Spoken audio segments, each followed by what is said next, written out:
La la la, la la la.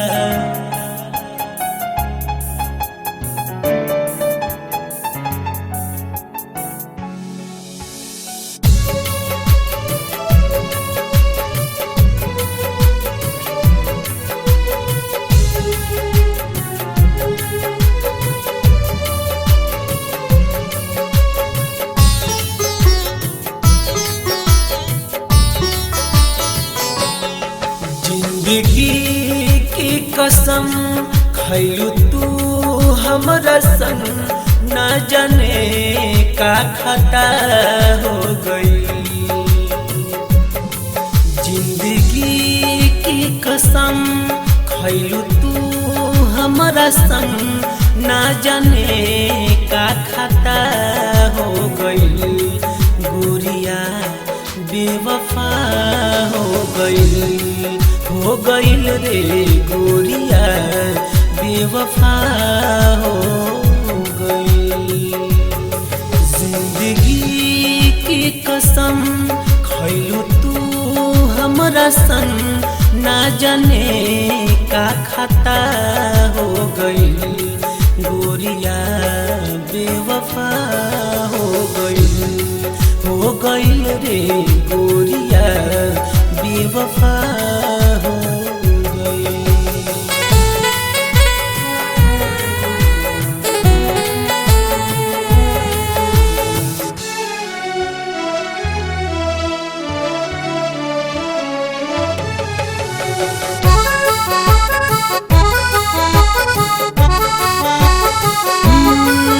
एक दिन तू मिलल चांदनी रात में, कुछ पता न चलल बात ही बात में।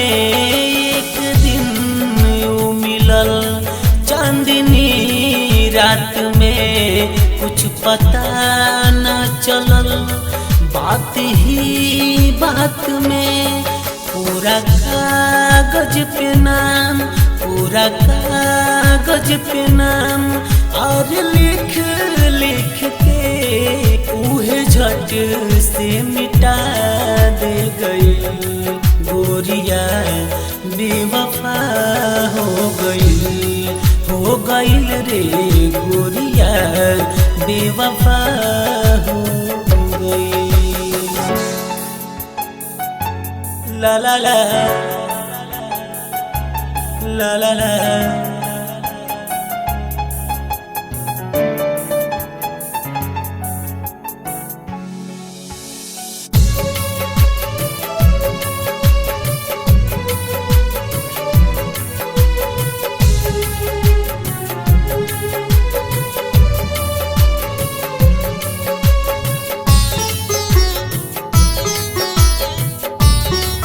अभियो रोवेला दिल तोहके देखे बिना, चांद जैसन सूरत के निरेखे बिना। अभियो रोवेला दिल तोहके देखे बिना, चांद जैसन सूरत के निरेखे बिना।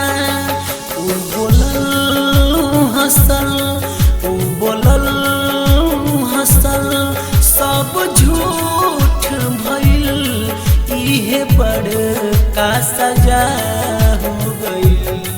गोरिया बेवफा हो गईल रे गोरिया बेवफा हो गई।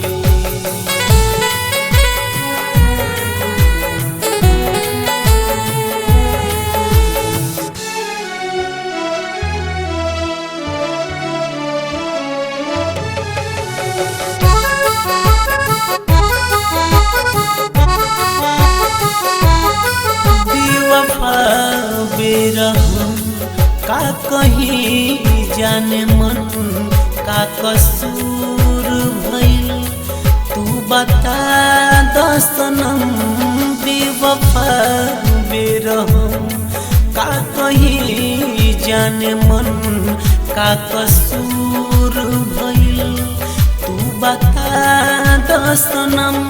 छोड़ के पंकज के तू, छोड़ के अजय के तू, घैलू पाजी के संग ई त हमारा पता हो गई।